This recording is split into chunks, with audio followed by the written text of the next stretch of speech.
The dicotyledons, also known as dicots, were one of the two groups into which all the flowering plants or angiosperms were formally divided. The name refers to one of the typical characteristics of the group, namely that the seed has two embryonic leaves, cotyledons. There are around 200,000 species within this group. The other group of flowering plants were called monocotyledons or monocots, typically having one cotyledon. Historically, these two groups formed the two divisions of the flowering plants. Largely from the 1990s onwards, molecular phylogenetic research confirmed what had already been suspected, namely that dicotyledons are not a group made up of all the descendants of a common ancestor. Rather, a number of lineages, such as the magnoliids and groups now collectively known as the basal angiosperms,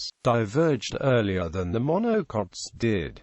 The traditional dicots are thus a paraphyletic group. The largest clade of the dicotyledons are known as the eudicots. They are distinguished from all other flowering plants by the structure of the pollen. Other dicotyledons and monocotyledons have monosulcate pollen, or forms derived from it, whereas eudicots have triculpate pollen, or derived forms. The pollen having 3 or more pores set in furrows called culpi.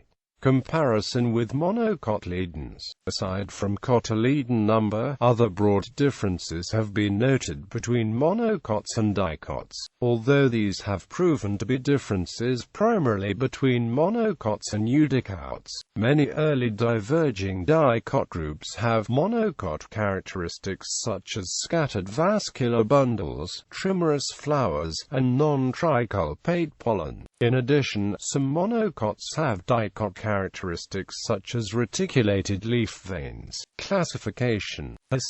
Traditionally the dicots have been called the dicotyledons at any rank. If treated as a class, as in the Cronquist system, they could be called the Magnoliopsida after the type genus Magnolia. In some schemes, the eudicots were treated as a separate class, the Rossopsida, or as several separate classes. The remaining dicots may be kept in a single paraphyletic class, called Magnoliopsida, or further divided. Some botanists prefer to retain the dicotyledons as a valid class, arguing its practicality and that it makes evolutionary sense. APG versus Cronquist classification. The following lists show the orders in the APG3 system traditionally called dicots, together with the older Cronquist system. Magnolianae, Ranunculanae, Magnolianae, Rafflesianae, Nymphianae, Caryophyllanae,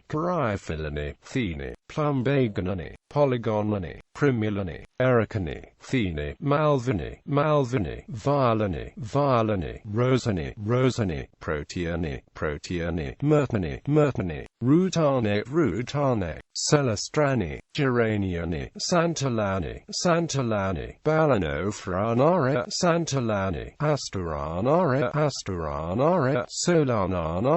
Solananae, Cornanae, Vertanae, Aurelianae, Losanae, Dicotyledons, Gentiananae, Lamianae. Bibliography